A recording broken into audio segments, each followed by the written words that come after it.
to a whole new level. Whether it's a local opinion or a national agenda, everything is fair game. Remember, everyone has an opinion, but only few can back it up. Now sit back, crank up the volume, and if you think you can handle it, get ready for the heat.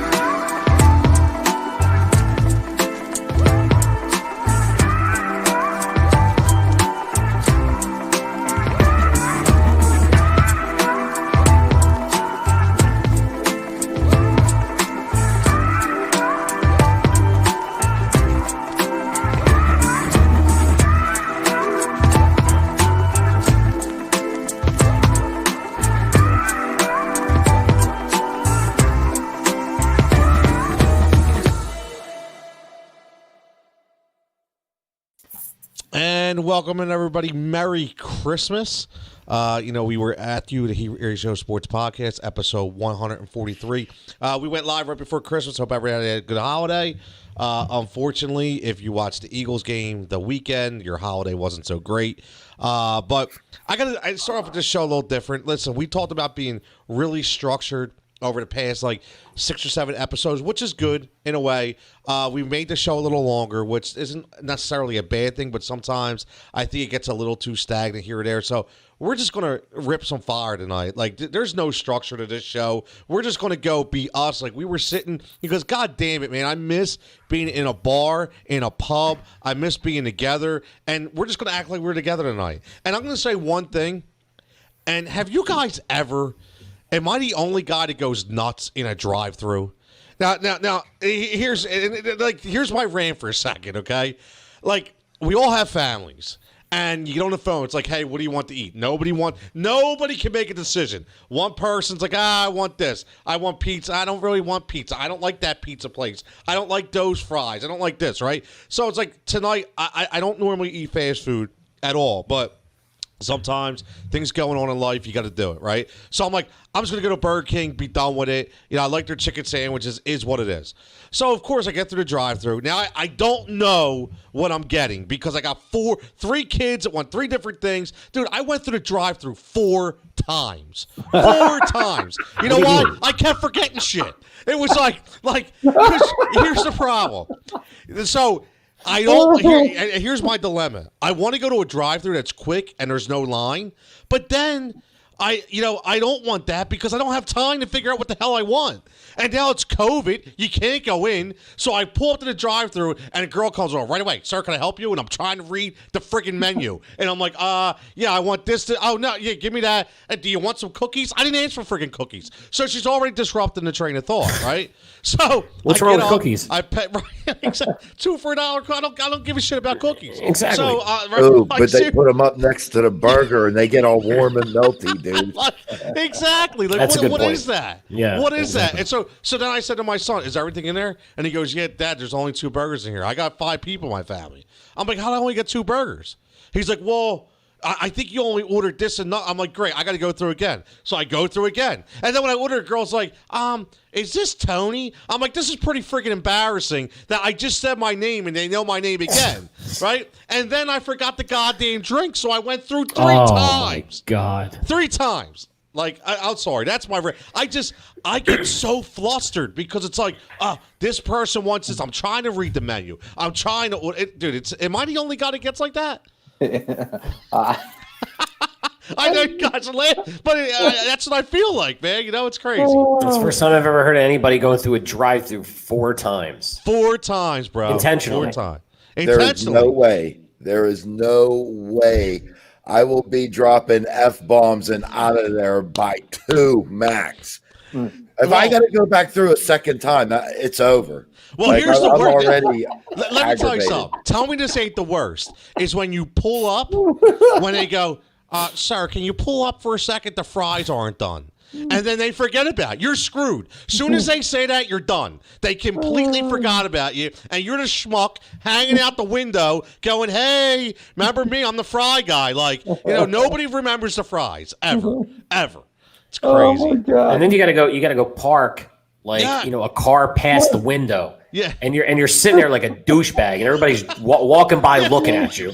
Okay, and you're just praying. You're praying every second that goes by. Oh man, I hope they don't forget me. Oh man, I hope they don't forget me. How many times have you been in that position? Exactly. Okay? And I'll tell you right now, if I have to go back around and wait in line, I'm coming up with some excuse to tell my wife and kids that they were closed or something happened. I'm going somewhere else. There's no way I'm doing that. Just not going to do it. I don't like being in that dumb line where you have to move up front and wait for the fries. I mean, first of all, why are you ever running out of fries? Right. Especially if you're McDonald's. You should never, ever run out of fries, ever. Exactly. That's what I don't get. Like, don't you have like an infinite amount of bins? I mean, you're literally hitting a button to put them in the damn oil. It's not that difficult here. You know what I mean? There should always be a back stock of fries, number one. And number two, don't tell me every time when you decide to order something, right? And depending on what day it is, if it's something special, right, that's on the menu that maybe they don't really make a lot, and you're like, I want to order it because, I haven't had this in a while. And you're going to wait because they don't have any made. Because all they're doing is throwing that shit right in the microwave and just heating it up and putting it in a bag. So now you're going to get stuck in the dumb spot, and you're going to have to sit there and wait. So there's a lot of thought process going in the order, and I agree with you. It's not as easy as everybody thinks. That's for sure. Joe, let me tell you something, Joe. I resent that comment. I know I'm a little heavy, bro. Go to see how it works. It's all good, though. It's all right. Look, I think it's a new haircut. You know what I mean? Everybody thinks I got a big watermelon head, but that's cool. That's not it. Rick says if you hate drive-thrus, don't go to Popeyes on that. I'll tell you what. Rick's right. We had a new Popeyes open up. And I'll tell you what, that Popeyes is backing up traffic for miles. It's absolutely insane. It's absolutely because insane. Popeyes was not ready. I mean, there's a whole thing about that. But when they rolled out that chicken sandwich, they were not ready for the onslaught of people that were coming. Their marketing program for that sandwich was so good that they sold out. They didn't have it for months. And now Popeyes tapped into this whole other audience of people that they never sold food to, and now you got lines out the door because none of their buildings were made to handle the onslaught of traffic. So they have to rearrange all their drive-thrus. It's crazy. I read an article about it. Really? I'll tell you. Yeah. Well, and the funny thing is, I think they're one of the only ones that have a single drive-thru. Like, they don't have the dual drive-thru. Because they never had this type of traffic coming through their drive-thrus before. The chicken sandwich war started all that shit. Yeah. What's up, Al? Al checking it. He says Chick-fil-A takes care. Yes, I have two children that work at Chick-fil-A. One of them's a manager, so I know all about it, man. I definitely eat me some Chick-fil-A. Trevor, what's up, buddy? Says back in college, pledging days, I had to go to the drive-thru 4 times at Wendy's for Sundays to eat food. See, he was going through for the pledges, man. Oh, man. Rich checks says the best is when you get done, the place forgets to give you something, and you got to go back. Exactly. And then I'm pissed. I don't go back. I don't go back. If they forget it, I forget it. I don't go back. What are you gonna do? You're gonna go back. You're gonna start some shit, and then what are they gonna do to your food? You're gonna go. Yeah, I know. I don't do it. I don't go back. It's to me that's a fallen soldier. I just move on. Dave says, "What's up, Dave? As a marketing guy myself, very very rarely do our departments get wins quite like Popeye's team did. Good for them. Yeah, listen, I agree. I definitely agree. But speaking of ordering, man, one thing we need to order up right now. And I'm not even going on rants this week. I'm not, because I'm just kind of over it. Am I the only one that's feeling just kind of like, ugh? Like, I'm just done with the whole friggin' thing, man. Like, everybody seriously, like, I'm just done. I'm tired. I'm exhausted. It seems like no matter what we want or what we say, it's the complete opposite. Listen, I had to hear Doug talk about his resume. Thanks, Doug. I appreciate you letting me know you were backup quarterback for your whole life and sucked ass for most of the time. I appreciate that. That sums great. It up. Yep. Yeah, right. I mean, really, we don't care. Like, we don't care about your resume. We understand. But at the same time, the Eagles have a ton of. I'm laughing right now because I knew this was coming. Look, the guy's gonna love. I love Dave. Sold on Hurts, 12-22-20. I'm still sold on Hurts, Dave. I'm not. Listen, here's the only thing I will say. And again, I purposely stayed off of Twitter during the game, and I was glad I did because I didn't want to get involved in any of the dumb shit, right? Watch all these idiots tweet back and forth about dumb shit back and forth. I'm going to unfollow Jigsaw because he comes back at me, whatever. But the whole point is, Jalen Hurts is a rookie, and he played like a rookie. Simple as that. Okay? He is a rookie, but he also had 400 yards total offense. Okay, so say what we want. It just shows that even in a bad game, he can put up stats. So those mistakes can be cleaned up. Okay? Carson Wentz was a 5-year quarterback making mistakes that a rookie makes. There's your difference. So please don't do this Jalen versus Carson thing. And I'm still not out on Carson. I'm just saying that 100% that you have to take in perspective what was going on. And before we get to the game, this is the last thing I'm going to say and see exactly what everybody thinks about this. I went and I looked at it, and we talked a little bit about Brian Flores a little bit last week. And the reason why I say that is my 100% point here is Brian Flores last year, they basically raped him of every piece of talent he had on the roster. Every piece. Still made that team competitive. Still made that team fun. So, Doug, when he gets up on a podium, and again, he goes to 100% injuries. Well, we had a lot of injuries. It was COVID. Can we stop making the excuses? Because every team in the NFL has been ravaged by injuries. Every team in the NFL had to go through COVID protocols. So that cannot be an excuse. So my point is, we need major change on this team. Or we're going to look at free agents that are coming up. I say just get rid of all of them. Let them freaking go. Let them all walk. Don't care. Don't bring anybody back. We need to reboot here. And here's the problem. We need to reboot, but we also have to look at the other teams that are our division. And I'm telling you right now, we're the last team in the 4-team structure. And we're number 4 in that tier, man. We're talking a 2 to 3 year absence, in my opinion, before we even get over the hump. Teams like Washington is my number 1. And then, Dallas is going to come back, and so is the Giants, because they got really good coaching. So, at the end of the day, I'm very, very, very, very worried about what's going on. Very worried. And I'm just kind of done with it. I cannot wait. I don't care about why they flexed us to something ridiculous. I have no idea. But I just can't wait till 2021. So, John, the quiet one. We're going to go with John first because, oh, great. Joe checks. Embiid limped off the court. Great. Wonderful. Just what we want to hear. Unbelievable, man. Unbelievable. Rich says, my fiance, Wendy's, wanted a plain chicken sandwich 4 times to get the sandwich right. Now, that goes on our rant from earlier, but I agree. That's happened to me before. John, give me some Eagles talk, man. Well, I was going to say I got a McDonald's cheeseburger the other day that had ketchup and pickles all over it, which is not – after I asked specifically for my thing, and before I even got it in my mouth, I smelled it. I was like, there's pickles on here. I'm not a pickles dude. So I basically took the bun off with the ketchup, and I ate it without the top bun. Oh no, that's criminal. Because I am not going back through. I ain't got time for that. How do you get that wrong? Just take the pickles off and wipe off the ketchup or the mustard. What are you doing? I was driving. I ain't got time to drive. Thus, you're going through the drive-through. You can't pull over? Huh? Put the 4-way, the hazard lights on to pull over. I ain't got. It's an emergency situation, John. It's an emergency. Things to do. Oh man. Eagles talk. Well, yeah, they were like my pickles. They didn't do so well today or on Sunday. I mean, look, they were in the game. They had the lead. I mean, that transition, giving up the touchdown going into the second half, giving up the touchdown coming out of halftime. I mean, that was a huge blow. I don't think the Hurts fumble was not a fumble in my opinion. No, it wasn't a fumble. Not that that's going to completely change the outcome of the game. But I don't know. They couldn't stop Dallas's offense, that's for sure. And they made Andy Dalton look like a Pro Bowler. As usual. He looked like freaking Joe Montana, man.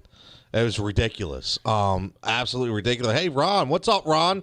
Ron, love listening to you guys from Fort Lauderdale. Can you order me a point guard for my Sixers that will shoot the damn basketball? Ron, thanks for listening, buddy. Appreciate it. Yes, I wish. That's what we need. We need a point guard on this team. We're trying, gonna get into Ron. that. We're definitely going to get into that. But listen, John, you're so right. I mean, it is what it is. I watched this team regress I watched guys that have, people have told me. First of all, Matt Pryor stinks. Absolutely stinks. Yeah. Please put him on a prison bus back to wherever he came from. Okay, just get rid of him. He's garbage. He's terrible. Jalen Reagor blows. Okay, have you watched this guy? He don't even know what he's doing. He don't know the right play. He don't know where to line up. And am I the only one that's seen him have he could have had a touchdown? Before the half, he had 5 blockers in front of him, and he got tripped up. Dude, are you kidding me? The only reason why we drafted you supposedly was because you could run all over the field. And you're not even doing that. Don't worry. When he goes to Oakland, he'll be a Pro Bowler like Aguilar. Don't worry about it. It's just that's fine. When he leaves, he'll be great. That's just the way it goes. I'm so distraught. I am. I really am, man. We all are. I'm so distraught. I'm sure with you, David says anyone pointing at positional players besides Jaquette is out of their minds. This is all on the coaches. Yeah, man. Listen, I'm starting to feel that way, man. I still think, obviously Carson had a lot to do with, his poor play, but the coaches have been abysmal. I mean, it's absolutely ridiculous. Again, Jamar checking in. Why did Jackson get only 1 bomb? I'm an interested Clemson fan. I like how he throws it in there. I agree. But did he get hurt? Because Deshaun's usually good for 1 play, and then he pulls a hammy or tweaks a groin or something like that. So maybe that's why we didn't see him at the end of the day. But again, after that happened, what did Doug do? Like, what happened to the game plan? He shriveled up again. Like, did he get out coached by Mike McCarthy? Really, Mike Nolan? Like it. It looks like Nolan. It looks like it. Wow. It looks like you just hit the nail right on the head, man. Because if you're going to sit here and you're going to talk about how bad he got out-coached, I mean, outside of everything, we could sit here and point fingers at every player. And you know what? Coach Dave has been saying this for weeks now, and I'm finally on board. It's not it's not just one player. It's everybody. The whole team stinks. And it's Pederson that's responsible for the culture and the attitude and the practice and the team, the solidarity, which there isn't any. So the entire team is misfiring right now. And hurts for a guy that fired everybody up, for a guy that loves to run, for a guy that definitely balls. I mean, after this game, it sure shows that he's got a long way to go because he can't read a defense. That's pretty clear. Okay, he had no clue what he was doing. Now again, he's a rookie. Okay. But I thought he would have been a little bit further down the stream than that. So there's a little very, very concerning things that I've seen with Hurts. All right, but just besides the whole Hurts thing, what we keep we talk about it a little bit. And I think we get away from it. Tone, you just said Reagor doesn't look like he's going to be any good. And again, did Howie Roseman blow it again? Oh, why is Howie Roseman still? How could you bring Howie Roseman back? How can anybody give any kind of logical argument to bring this man back as the general manager? Because the only logical argument is Lurie doesn't give a shit and he doesn't want to be bothered with it, which we know isn't true because he skipped the game to Cleveland. Lurie walks out on practices. He's continuously upset, so we know that he cares. But if he cares, why do we know that Howie Roseman needs to go and he doesn't? Or maybe he does, but we don't think so. I think wasn't there a report a couple of weeks ago saying that he has no intention on firing Howie Roseman, or he's it's not even a question. Well, why? Based on what? You're drowning in you're so much money over the salary cap. Your profit and loss statement is completely fucked up. You screwed up so many drafts. Okay, you have nothing, zero. I got an idea. Maybe now Lurie's wife is like 20 years younger than him, right? So what's that got to do with it? So maybe Howie has to keep it going in the bedroom. Okay. Maybe there's a side agreement that we don't know about. There could be. I'm just saying. The operational maybe, record. He's got to be here for something. All right, I got to chime in now. Go ahead, Dave. Give us the theory, Dave. Well, listen, I think these things are more factual than theory in my own head anyway. You guys touched on a lot of great things, and my passion is I'll stick up for players. and to the point where I get labeled maybe from you guys as a Carson apologist or whatever that I'm defending him. And I told you in my own eyes, I don't care if it's Carson Wentz. I don't care if it's his name or Jalen Hurts' name. I really don't care. What I see is the progress of an organization and the team, or their lack thereof. And Carson Wentz, in my opinion, shouldn't leave this team, and neither should Jalen Hurts. I believe that they should be the quarterbacks going into next year. I think you need them both because they're so far behind that the depth on this team, if you look at it, quarterback is your only position where you have actual depth. So why would we split that, number one? And I got number to 27 at least. So I don't think that that position should be touched. Howie Roseman is like. Sorry, Dave. That comment from Rich. Yeah, What's it say? Yeah, Rich just dropped the bomb. It says, "Please, Howie is as lame in bed as he is as a GM." Yeah, Rich, I agree, buddy. So that's awesome. I love Let's go it. to Howie Roseman for 1 second, too. Yeah, Let's go ahead, to Howie. brother. And maybe John can talk about this as well. What other GM? There's 32 NFL teams. What other GM gets a pass? Can you imagine if this was another team? Wouldn't he be fired by like 3 years ago? I don't understand how this guy gets a free pass. I have my niece is my stat guy, right? Gina Marie Dixon, thank you. She just sent me from 2017 to 2020 drafts. And if you allowed me to read the players on there, I mean, it'll take a little bit, but 2017, you got Derek Barnett, Sidney Jones, Rasul Douglas, Matt Collins, Donnell Pumphrey, Sheldon Gibson, Nathan Geary, and Eli Quarles. This is 2018's pick. Now, 2018's draft pick, you'll have some players that you notice. Dallas Goedert, Avonte Maddox, Josh Sweat, Matt Pryor, who we said stinks. He's terrible. Jordan Mailata. Now, Matt Pryor was drafted in the 6th round, okay? And Jordan, we know about Jordan, was a complete, redo, or he never played football before. He was a project. So you got that was 2018. You got 2019's draft pick. Ready for this? Andre Dillard, Miles Sander, J.J. Arcega-Whiteside, Sharif Miller, Clayton Thorson. Okay, how many of those names stick out to you that played this year? Clayton Thorson. It sounds like he's a member of the Adams family. Yeah, It's, for the stiff list, they actually all sound really good. Yeah. So now you go 2019. You got Rager, you got Jalen Hurts, you got Davon Taylor, Wallace, Driscoll, Hightower, Sean Bradley, Quez Watkins, Prince Tahi, whatever he was, the tackle that is not on the team anymore, and Casey Tohill. Well, here's a funny thing. You said a name, right? Quez Watkins. Isn't it funny that Quez Watkins was drafted in what, the 5th or 6th round? Tell you in a second. And he's faster and looks like he could play and be more explosive than Jalen friggin' Reagor. Yeah, 6th round. You're right. Wide receiver. How bad is that? So, Tony, give me a couple more seconds here. So, Go ahead, man. With that list of players, the reason why Jalen Hurts or Carson Wentz have an inability to help be successful is because we don't have enough around them. And I know that is not an excuse. That is a fact.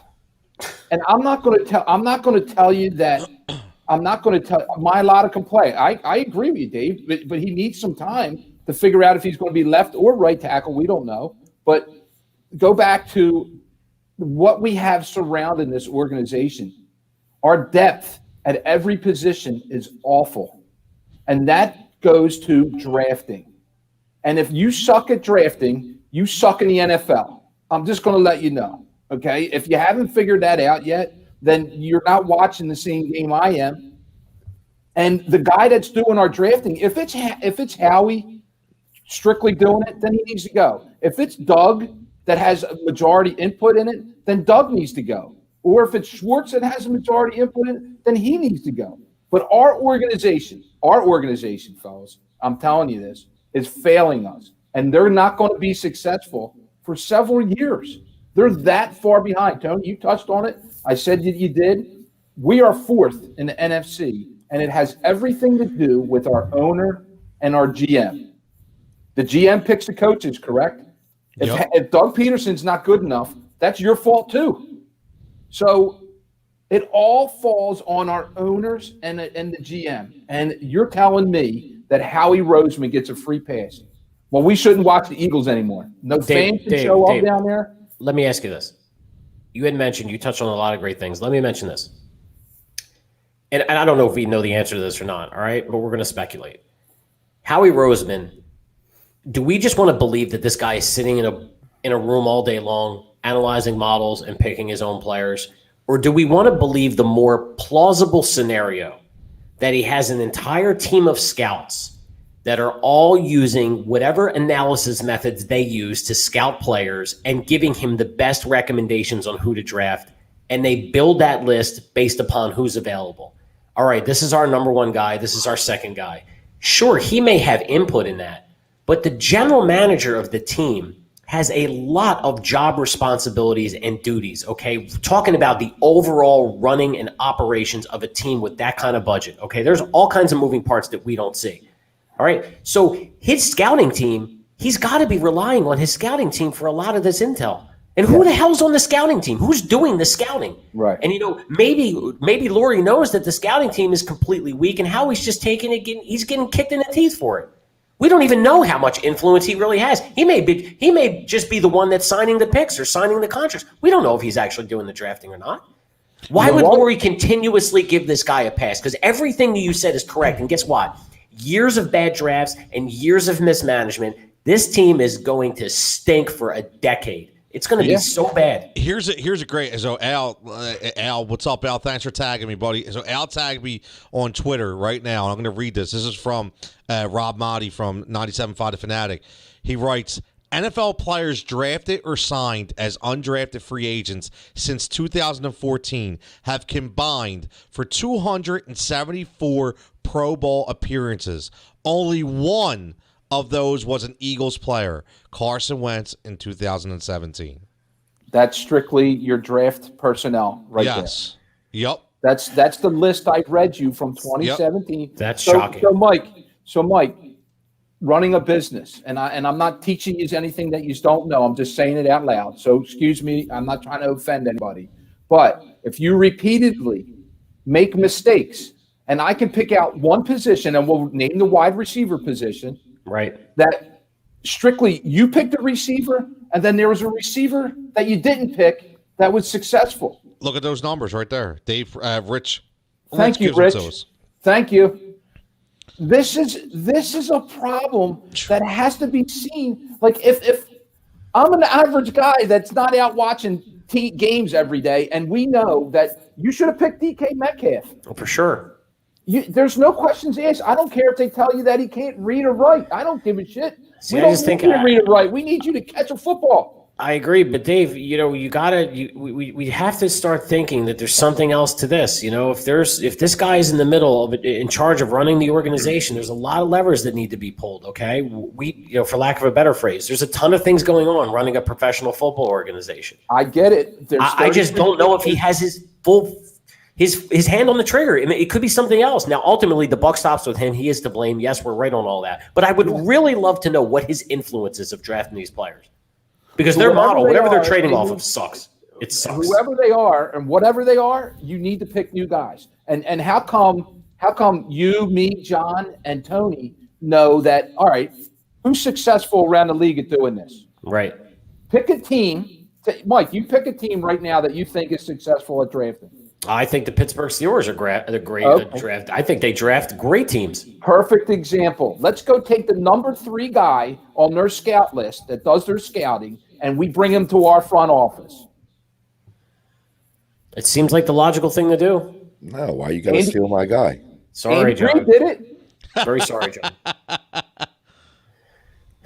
Look, I hear what you're saying, okay, and you're right. I mean, go and pluck somebody because everybody's always looking for a promotion, right? The top scout always wants to be, head of drafting or maybe moving into a general manager. You know, I don't really know the inner workings of NFL football organizations, so it's hard for me to comment on things like that. I don't know what they do. But everybody says that the GM is the one that's responsible for the picks, but we have to understand that these guys trade off of a model. They have statistical models, and they have support teams underneath them, and they're the ones that say, these are the guys to pick. And who knows? Maybe they had Justin Jefferson, or maybe they had DK Metcalf and they just got outdrafted. Maybe they just got sniped and their second position just was horrible because they didn't do their homework. Maybe they're unprepared. I mean, there's so many different factors that go into it. But one thing is for certain and one thing is consistent. Whatever they're doing is not working. Yeah. No, it's not. And we need to change, because if you think about this is going to be, I mean, we've already talked about it being a historic offseason, you know, for the Philadelphia 76ers. It's going to be a historic offseason for the Philadelphia Eagles. Right. Because, number one, it's Carson and Jalen. What happens there? But look at this list. Like, let me ask you guys something. I'm going to read off these names and just tell me, is there anybody on this list you bring back? Okay?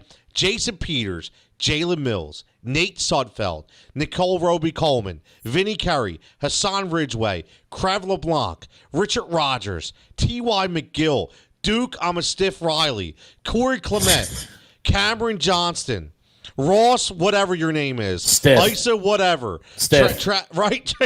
Travis Fulgham, Jonathan Ford, Boston Scott, Luke Juriga, Michael Jaquette, Joe Bacci, Elijah Riley, Joshua Perkins, exactly. Nate Gary, I'm too small to play linebacker, Alex Singleton, and Greg Ward. Now, they're all your free agents. I like a few. Unrestricted and restricted. I like a few. Yeah. Fulgham, Singletary, Ward. Yeah, maybe Scott. I don't know if I bring back Singletary. He can ball. There's a couple deep backs on there that we need. I would. I like you just mentioned Crayvon LeBlanc. A guy 2 years ago killed it. He was like the savior for the Eagles secondary, and then he was just completely minimized and not used anymore. So I don't know what happened to Crayvon. Yeah, I don't know either. I don't know. I'm sure he'll go to another team and kill it. You see who caught that bomb at the end of the Oakland game? I know you saw who it was. Why don't we just say it was Mac Hollins, another Philadelphia Eagle bust who was written off as a game changer. See Nelson Aguilar's stats? Did you see those? Again, man. It's always, and then you're like, well, maybe Howie's saying that. Well, I drafted Nelson Aguilar. Well, he didn't because it was Chip Kelly. But maybe he's in Lurie's ear. Maybe he's just got Lurie hook, line, and sinker. Maybe he's just feeding him. You know what? I drafted Eric Rose. I drafted Patrick Chung. I drafted Mac Hollins. I drafted all these guys, and they just went to other teams and blew up. It's our coaching system. Then why the hell is Jim Schwartz still taking an NFL paycheck? Someone answer that question. I've been asking that for 3 years. Oh, I know that's your buddy. But jeez, how could you bring back Jim Schwartz next year? I mean, never mind Howie Roseman. How is Jim Schwartz coming back? How does Press Taylor come back? How do these people? Why is Marty Mortonwig still walking around on the Eagles sidelines? What is going on? Every week, it's the same thing. Why is it still happening? I don't. We get these dinosaurs that are consultants, and I don't know for what. What are they consulting for? I had no idea. I'll tell you what, though. Did you notice? I'll mention about Schwartz. Rich says Schwartz should have been gone 3 years ago. I don't know, right? I don't know, but what I know Dave's happy with that. But you see Schwartz kind of throw his name into the whole head coach thing, read between the lines. So I'll never watch an Eagles game again. I'm telling you, man, right here, right now. So Doug, during his press conference, jeez, can you imagine? Was talking about. Oh my God, that's probably what's going to happen. Week 17 and not really, taking it for what it is, and they don't have a lot to play for, so he's going to look at certain scenarios. And Schwartz was like, asked a question. He's like, "Oh no, man." This is the NFL. We have a team looking to win a division on our home field. We take that personally. Like, we're here to play every game. Like, right? Like, he's stepping up, dude. I'm telling you, Jim Schwartz going to put his name in that coaching search if there is one for the Philadelphia Eagles. I'm going to tell you that right now. I'm sure he is. And if Howie's around to pick him, you'll probably get him. Why? Rich, Why would Rich, they I'm with do you. that? I think me and Googs will agree. I have no idea what Press Taylor even does either. Nobody knows. Nobody knows what he does, Rich. We're He still hands trying to figure it out. the pads, the iPads to the players. That's Yeah. Actually, you know what? We know what he does, Rich. He destroys quarterbacks. That's what he does. Press He stinks. Taylor. They all stink. I'll tell you what, man. You know what? You can't even listen to the press conference from Doug Pederson. You just can't, because it sounds like the guy is on another planet, or he's just trying to sketch to get a job, or he's trying to act like he's in control. I mean, it's like, it's cringeworthy. You can't listen to it. This is why my defense, or however it's perceived, has been defending players, because you guys know this. I've been trashing the organization and what they have done to our players for the last several months. I have a real hard time saying that this guy stinks, this guy stinks, this guy stinks, only because I truly believe that Roseman and Laurie has let our fan base and our team crumble. And it's not truly, listen, I know Carson sucked. Okay, let's be honest. We already know it.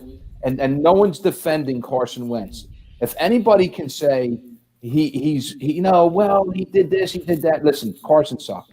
When he was holding the ball too long, he should have got rid of it. He looked like he couldn't read a defense, and all that stuff is true. But the organization around him has let him down, the rest of the 53 or 55-man roster, and the Eagles fans down. And we are in the doldrums for a while, fellas, and I hate to say it, but I seen it coming. You sure did. There's no argument there. No, listen, I agree. I completely agree, Dave. And you know, if you actually go and you look up Press Taylor's credentials and bring them up, there's Press right there. That's exactly what Press Taylor does for the Philadelphia Eagles. Yeah, okay? exactly. That's what Press does. There's Press Taylor for the Phillies. He likes his H2O. Let's just start calling him Water Boy. He's a water boy. He is a water boy. He's a water boy. Absolutely. Rich says the organization is so dysfunctional, you can't even cut the kicker without a freaking cap hit. Oh, my cut God. off. That's another one, man. That's a great point. It's another one. What other team has that issue? Nobody. I would love to know that to be a fact, Tony. I hope you're right. That gets you fired immediately. I think you're right. I think you're absolutely right. I mean, how does $8 million cap hit?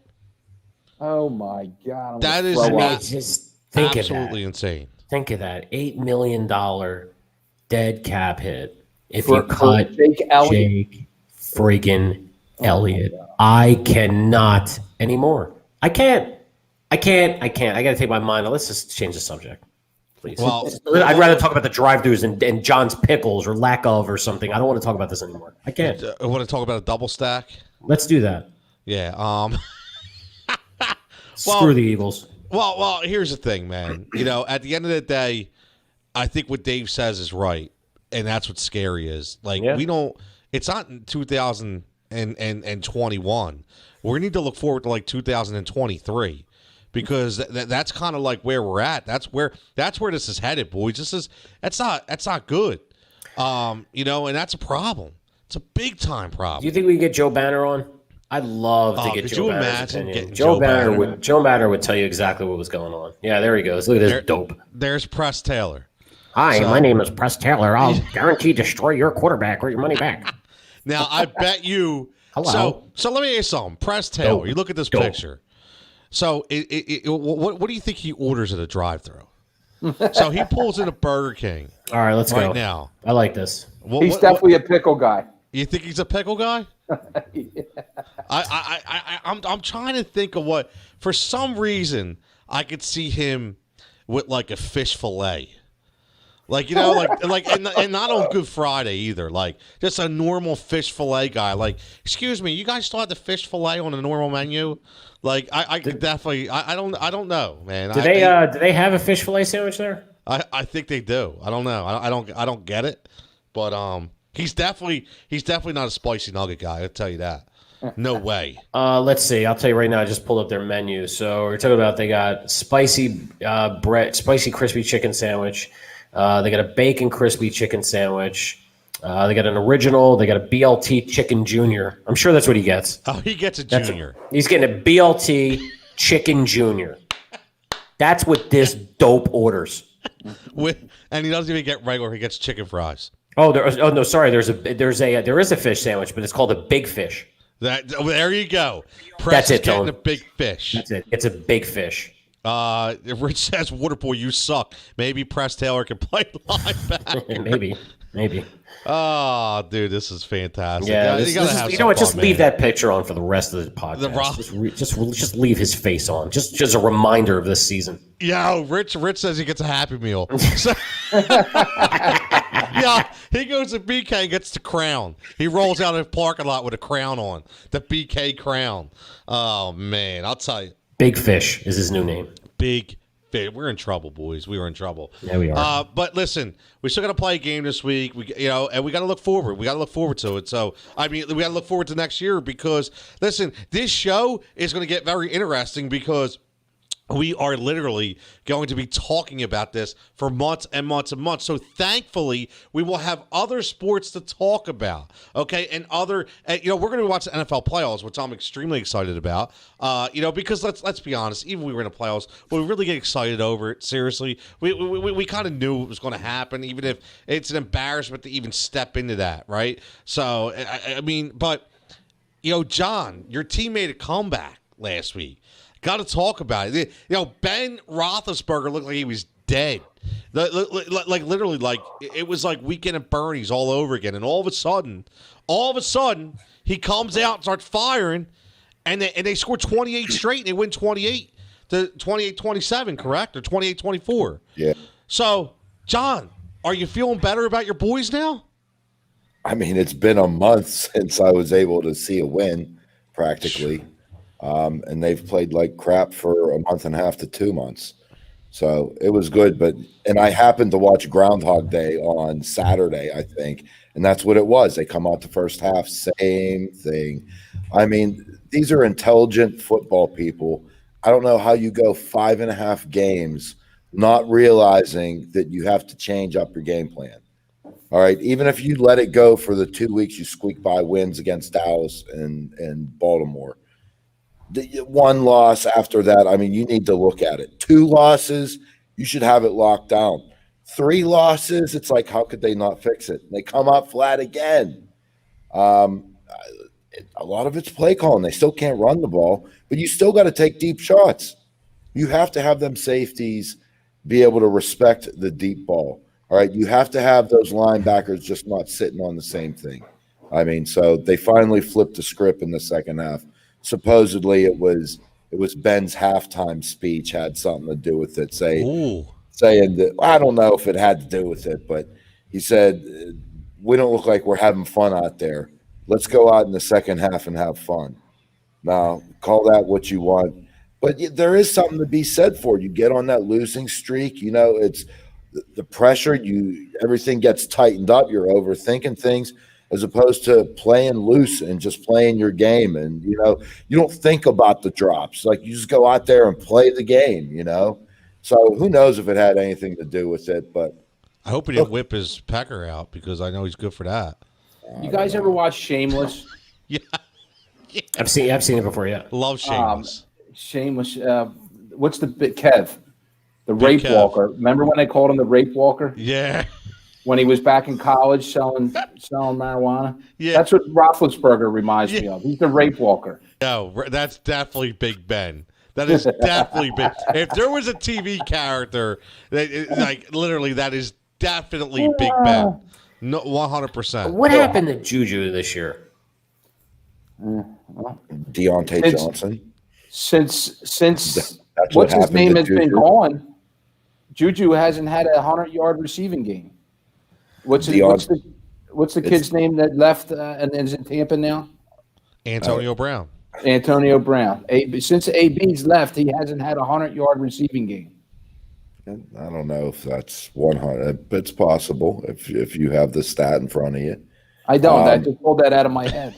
Then this guy spends so much time dancing on logos and filming TikToks. They warned him to stop doing it. Did you see that? Yes. Yeah.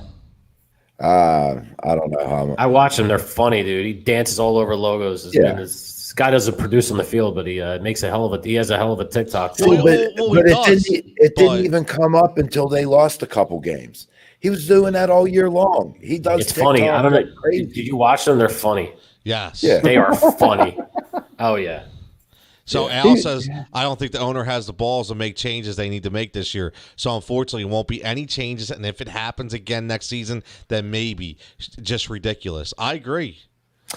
You know, maybe Lurie's just holding on to, hey, the Super Bowl wasn't that long ago, and everybody gave Howie crap a lot. He made it through the Chip Kelly era. The guy's resilient. He'll get it turned around. I mean, maybe it's just that simple. Maybe he's just thinking along these lines that, do I really want to disrupt my organization? It's running really well right now, not on the outside to us, not the surface. The surface looks messy, but maybe on the inside in terms of their profit, their loss, their operations, and everything else that we never get a chance to see. Maybe he just thinks that Howie has a really good stronghold there and he doesn't want to be bothered with that kind of a change. I mean, we just don't know, and we'll never know. Mike, I'll go back to what you said a couple weeks ago. And it was, you brought up something that I gave you attention to or whatever, how you said it. But you said these guys go into their owners' meetings and they don't want to be embarrassed. Yeah. We're an embarrassment. Everybody in the league knows it. Every announcer that when you listen to an Eagles game talks about the front office, the draft pick issues, the offensive line is disabled. They talk about the same things over and over again. We're an embarrassment. There's no way Jeffrey Lurie is taking that lightly, in my opinion. Oh, I have to agree with you, man. And you know what, Dave, and we'll never know, but I would love to know what Aaron Rodgers said to Carson Wentz after that game. Yeah, I would love to know. I know we talked about this for a while. I was thinking that too. Love to know what he said. And I know we all speculate on what he said, like, hey, don't worry. Hopefully they trade you out of that mess. You're a good player. Don't let that coaching staff get in your head. I mean, you know, we've seen this movie before. We know exactly how it ends if Carson Wentz leaves here. We know how it ends. He's going to succeed somewhere else. You know what's going to happen. So let's talk about Carson for 10 seconds. All right, 10 seconds. Hour and a half tonight, Dave. Hour and a half. Let's go. Well, that means we have 25 minutes to wrap this all up. Yes. So what if things about Carson? If it is true that he's an awful teammate, then he needs to go. All right, there's no two ways about that. Yeah, but true. if all this stuff is coming out from, we'll just say, one player, Alshon Jeffrey, and Alshon Jeffrey's going to be gone next year, then Carson Wentz needs to be on your roster, and they need to compete for the starting job. That's what you get. You'll get the best out of a player with competition. I don't care if Carson says, I'm not going to be a backup. You don't have a choice, Carson. We pay you $100 million, whatever the hell it is. If you're not good enough to make it, and we don't get the draft, if we get here's another thing. I know I'm throwing a lot at you, but if some crazy team offers a first-round draft pick or two second-round draft picks, some ungodly type of offer, then you say yes to it. But if those scenarios don't happen, and Carson Wentz isn't such a bad teammate, then he needs to be an Eagle and he needs to compete for the starting job. Howie Roseman is great points, Dave. Howie Roseman has always been able to pull off some snazzy trades. He does get value for trades. I mean, I give him some credit in terms of who he's been able to bring in the trades that he's made. I mean, he has done very well in that perspective. So if he gets some kind of offer, if he works a deal, that's something I'm not really worried about because I know that he'll get that kind of deal done and we'll get really good value for it. But Carson, they're not going to offer a first round pick for Carson, not after this year. No, No, it's not. I mean, listen, the thing is, we could sit about and talk about this Carson thing all night. Right. But here's the thing. It's going to be, an entire offseason on this question. Entire offseason. Al says, I have an early question. If we get the pick that I think we should, which is probably like 5 or 6, right? Do you take the LSU wide receiver if he's there? Do you trade down because we need a lot of help? Well, that's the problem, Al. I agree. Here's the problem. We shouldn't even have to worry about taking a wide receiver. But because our draft has sucked the last 2 years, we almost have to. Well, no. Could you imagine if we passed up this kid? Oh my God! No. We're fine, Dave. We have J.J. Arcega-Whiteside. We're fine. Relax. That's what we'll do. I swear. Look, if I was diehard Eagles fan and I see them draft a wide receiver, I want to vomit.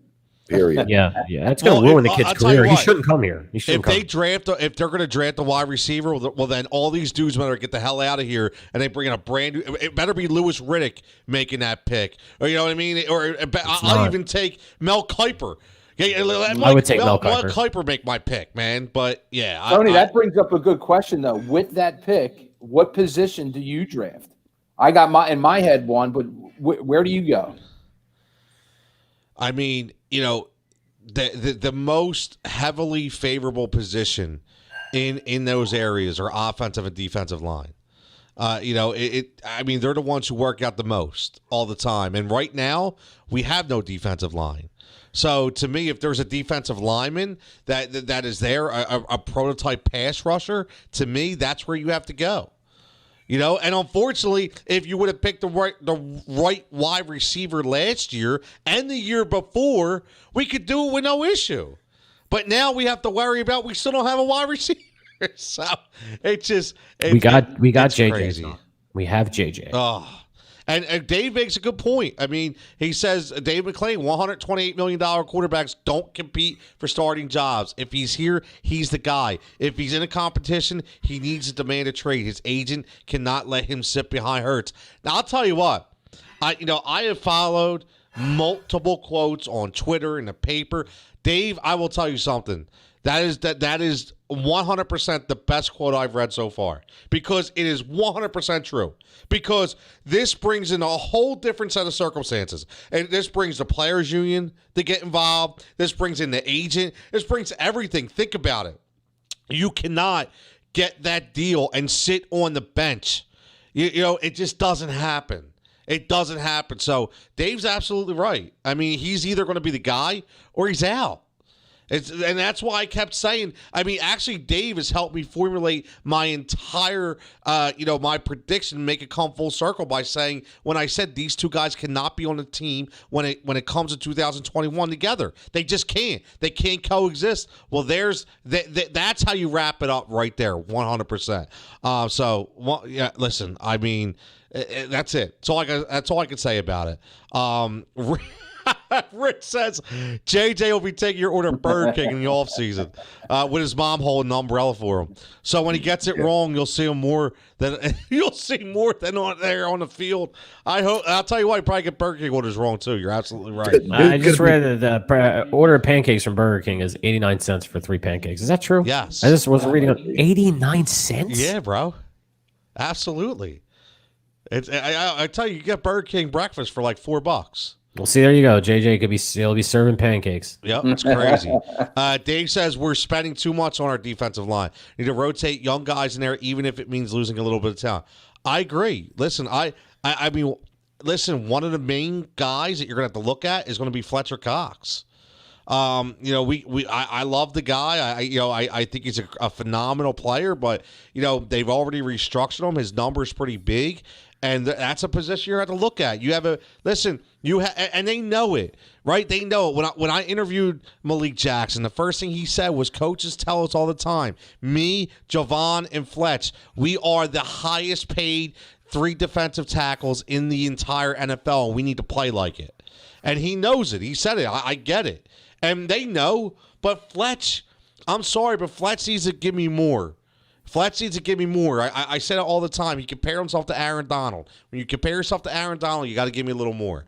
100%. Kyle checking in says linebacker or cornerback.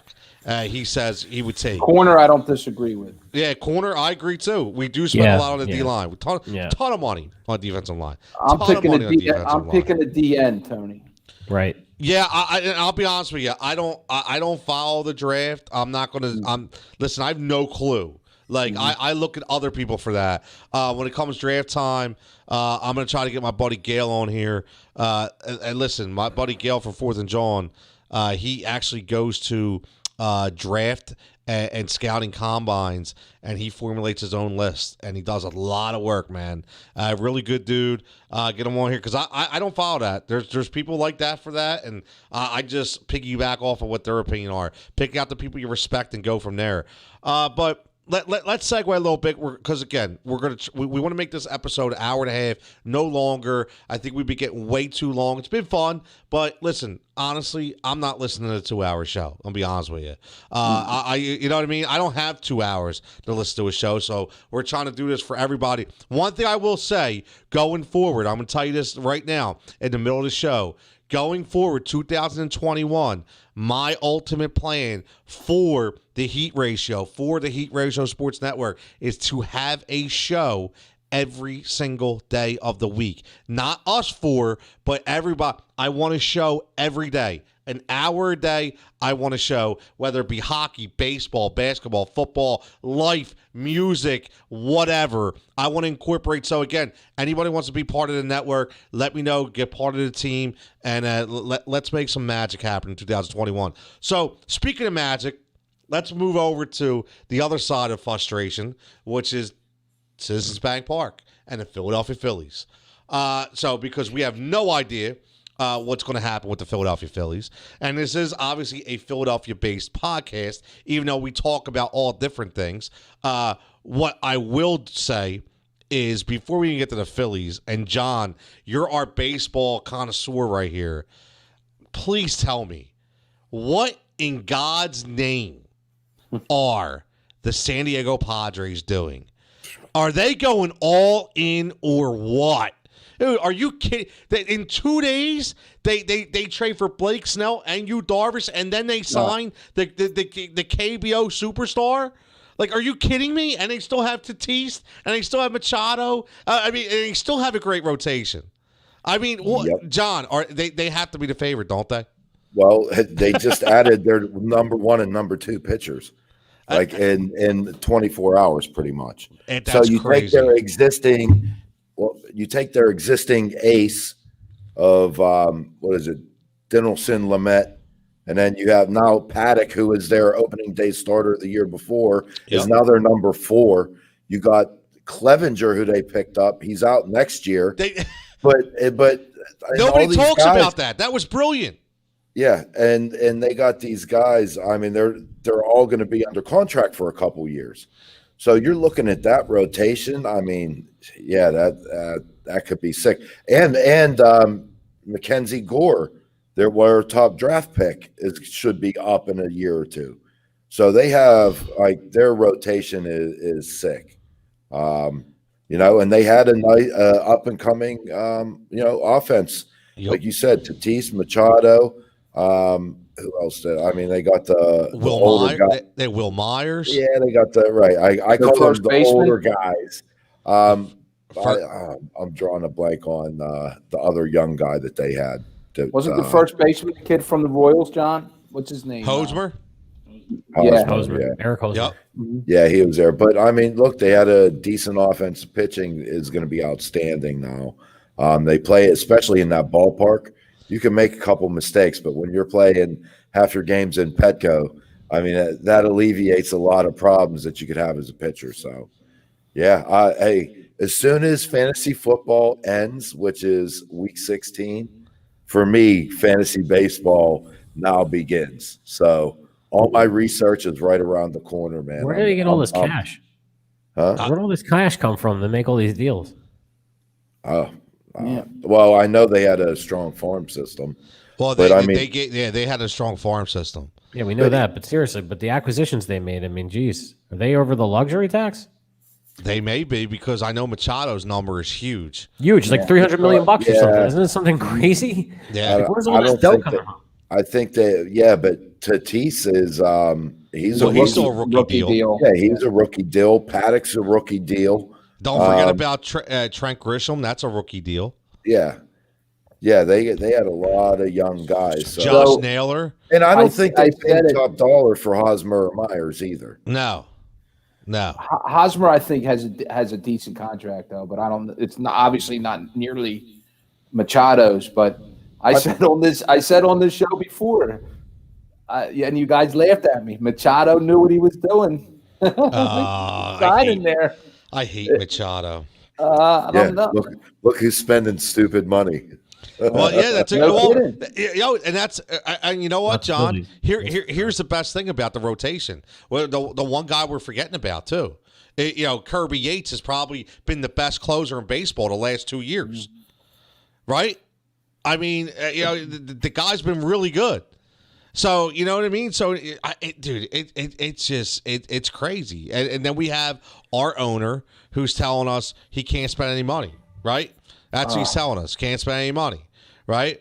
It's unbelievable. Just think 2 years ago, Padres and Phillies were in the same situation. Now look at both the teams, right? I mean, like Dave just said, Machado knew what he was doing. He looked at it and boom, and here's the difference.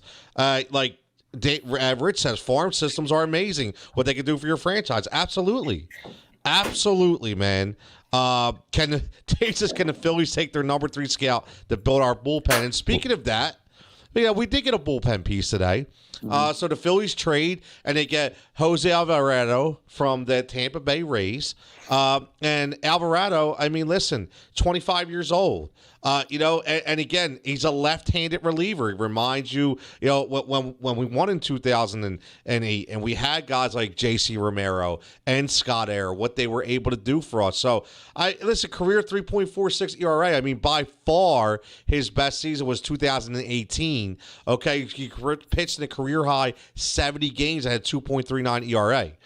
So, listen, this kid is legit. Now, again, it's a pandemic short season. He had a 6.00 ERA last year, but let's just throw that to COVID. It is what it is. It's a good trade, and you gave up nothing, right? You gave up nothing. You gave up Clevenger. He made one appearance for the Phillies last year, right? Who cares? 26-year-old, whatever. They're the kind of trades you make. You don't trade the house like Matt Klentak did to get Brandon Workman. Okay, because that's what he did last year. So, again, these are the kind of moves that Dombrowski's going to make. We talked about this before. He likes to trade young talent to get the talent that's already established, and he's going to continue to do that. So, again, if that's what's going to make us better, good with it. But I don't know, Dave. I mean, do you have?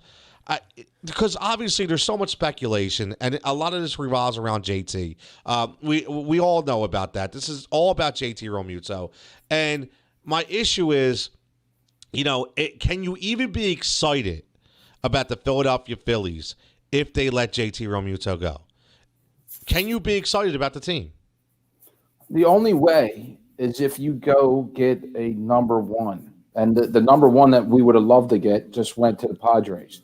Exactly. Right? So, honestly, no. I don't know if this story is true or not, but I heard that Dombrowski and JT's agent spoke on the phone, right? And this is an interesting way this happened. JT's agent reached out to Dombrowski and congratulated it on the position. Don't you think it should have been the other way around if you were truly trying to court the guy to come back? Yep. I'm like, our city is ass backward with our 2 major sports, the Phillies and the Eagles. I'm just like, these guys are – what in the world is going on here? It used to be the other way around. It used to be the Eagles were always dysfunctional, and the Phillies were, that they were that margin, that the club of stability, especially during, the unbelievable, I call them the dynasty years. 05, 6, 7, 8, 9, 10. I mean, they were like we were all laughing at the Eagles. Yes. Yeah. Yes, we were. Yes, now they both suck. You had Pat Gillick, who was a legend in making the right moves at the right time and building winners, and he handed it off to Ruben Amaro, who I know we bashed for a lot of things, but what he did for us was try. And, I mean, he was successful in maintaining a championship team. They were relevant for, 4 years? 4 good years? Yeah. He made some great trades, man. But Ed Wade had a lot to do with building that farm system. And I don't think Ed Wade's a guy that gets enough credit. Listen, I'll be the first one, and Tony will as well. We agree. I would have wanted to bring Ed Wade back. I liked Ed Wade. He helped create a structured farm program that enabled us to have 4 years of success like that. Yeah. And you're right about Amaro. Amaro was he was the guy, man. I mean, go back to the time when he signed Hunter Pence, and I know Pence didn't work out, but remember when he signed Pence? I mean, we were all feeling it like, wow, we got Hunter Pence now. We're going to be unstoppable. We all felt the same way when he signed Cliff Lee. Oh. I mean, he made a couple of really good acquisitions, and Amaro was good for a while. He just wore out his welcome at the end. He did. And, Andy Reid. And again, I mean, I see a lot of people checking in with Ed Wade. We already mentioned him, but a lot of people are saying Ed Wade, Rich, they both checked in on Ed Wade. I'll tell you what, not only does Ed Wade not get enough credit, but how about Ed Wade going to Houston and building them up too? Yeah, but what happened with there puts a big... What's that? Big asterisk with the cheating thing. I mean, I don't even care about that. Because whoa, what do you mean? Wait a minute. Ed Wade didn't build the cheating mentality. No, of course not. He put the players there. What I'm just saying is he was able to duplicate what he did here into another city. It just showed that Ed Wade wasn't as bad as we all thought he was. Right? Mm-hmm. He wasn't. Rube wasn't as bad as we all. A lot of people killed Rube. Listen, I'll say this again. I'll continue to say it. Ruben Amaro lived out every one of our dreams. He lived out. He got to play for the team he cheered for, and he got to manage, up top general manage the team that he played for, the team that he rooted for as a kid. And that is exactly what the issue was to me, that people didn't understand. They didn't relate to him enough. I mean, what he was making move, Mike, the Pence move came out of nowhere. The Cliff Lee move came out of nowhere. Yeah. Right? The Roy Oswalt. And you know what? Don't tell me he didn't listen to the fans. We all wanted Oswalt. What did he do? He went and got Oswalt. Like, whoever we wanted, he went and got because he felt it. He knew. Listen, we should have won in 2009. God damn it, Hideki Matsui. I want to strangle him and Johnny Damon both. Okay? But again, I mean, we were there. It just didn't happen.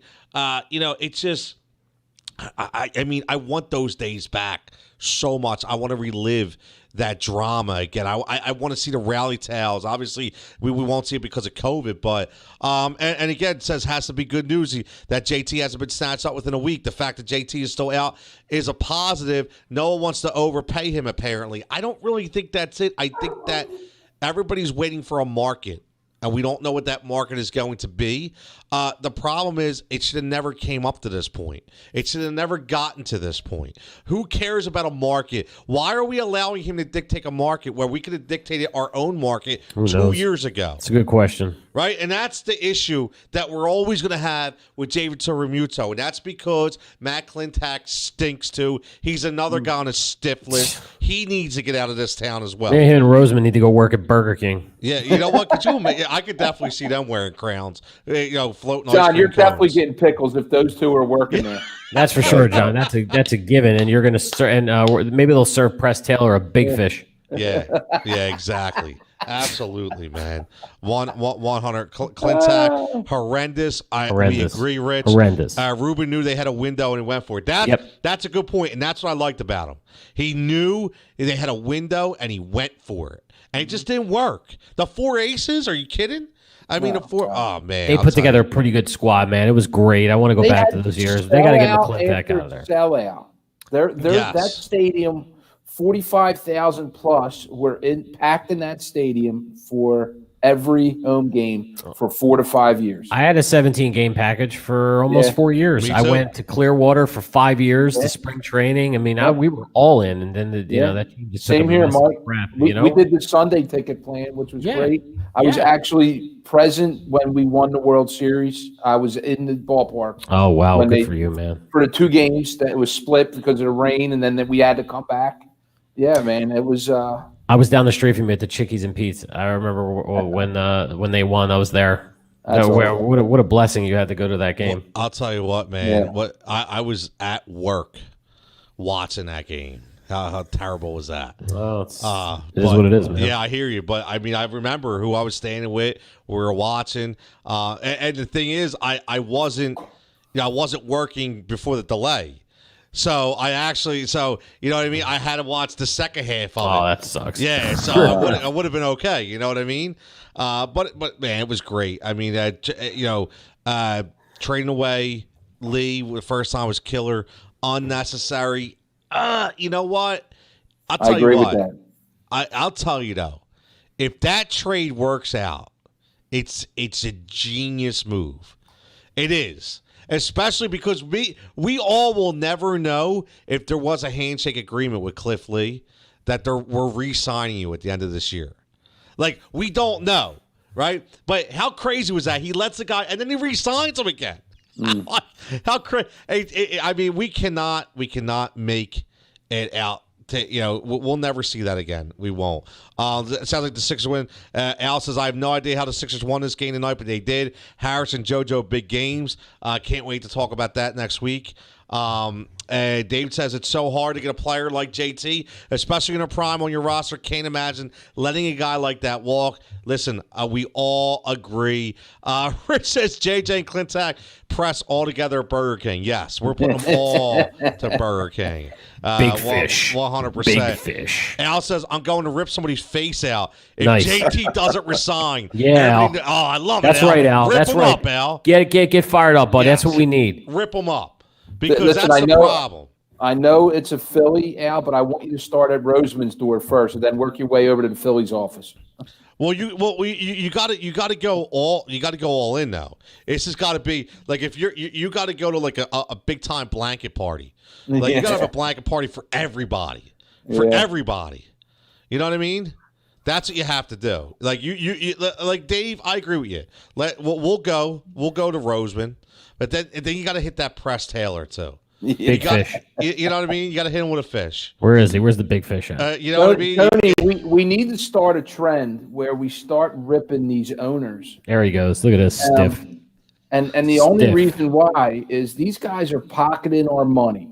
They are. We will be Eagles. I could sit here and talk bad about, oh my God, look at that guy.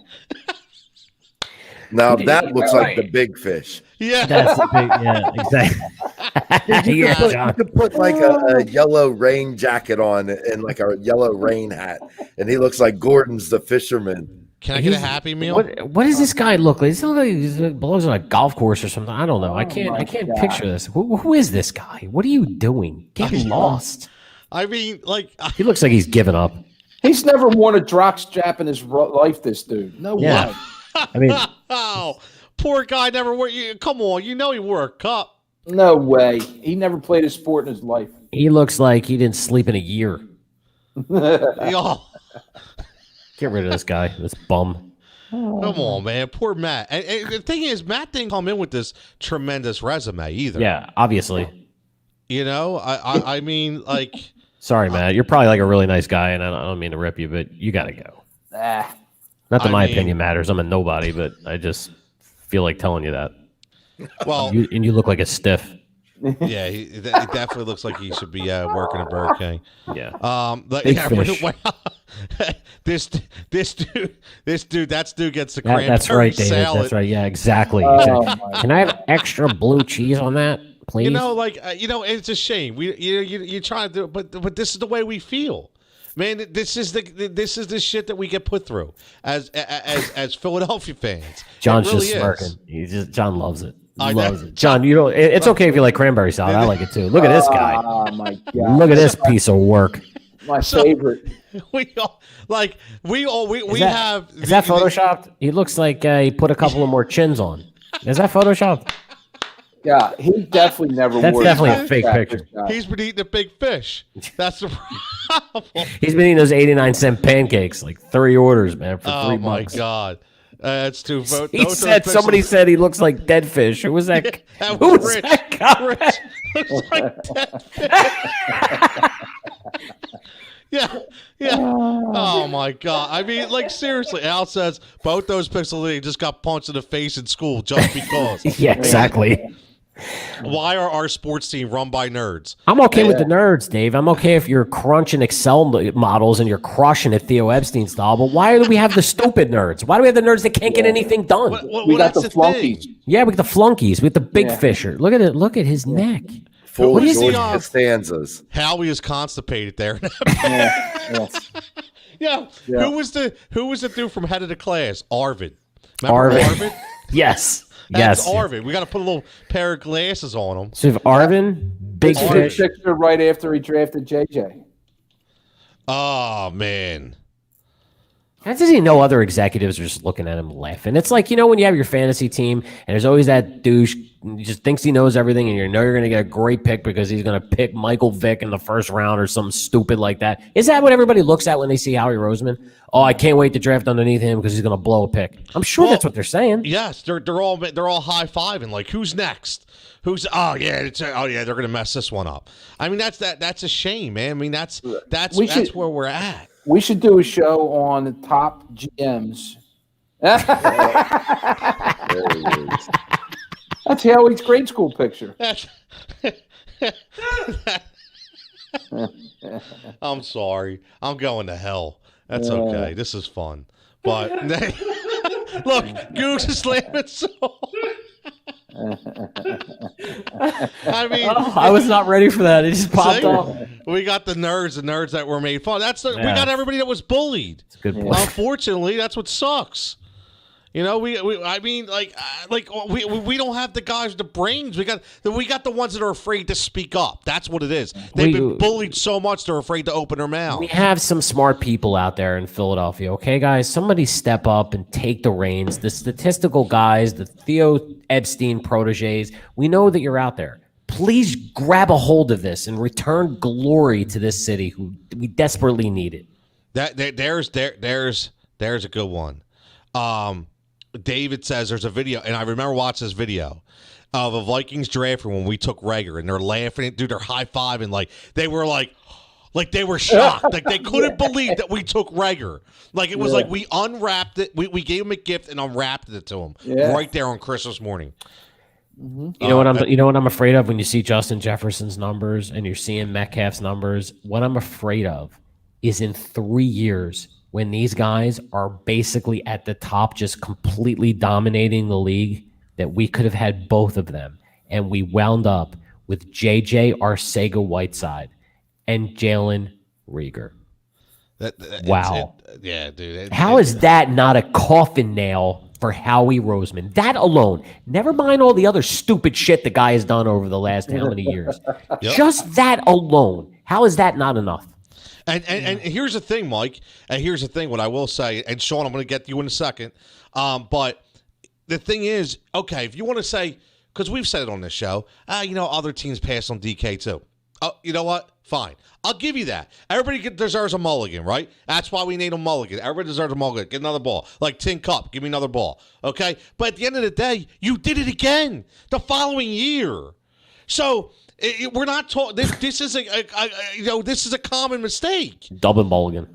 Double. Oh man. So Sean says, Tony, I got to beef with you. I need you to go on the record and admit you were wrong, and I was right about Jason Peters. I said he couldn't finish games and he was a waste from the beginning, and you disagreed. Listen, Sean, I 100% agree. I even mentioned it a few weeks ago. I said I was dead wrong on Jason Peters. I was. I cannot believe that Jason Peters has been this bad. But also remember, I said the reason why I wanted him was because I didn't think Dillard was ready.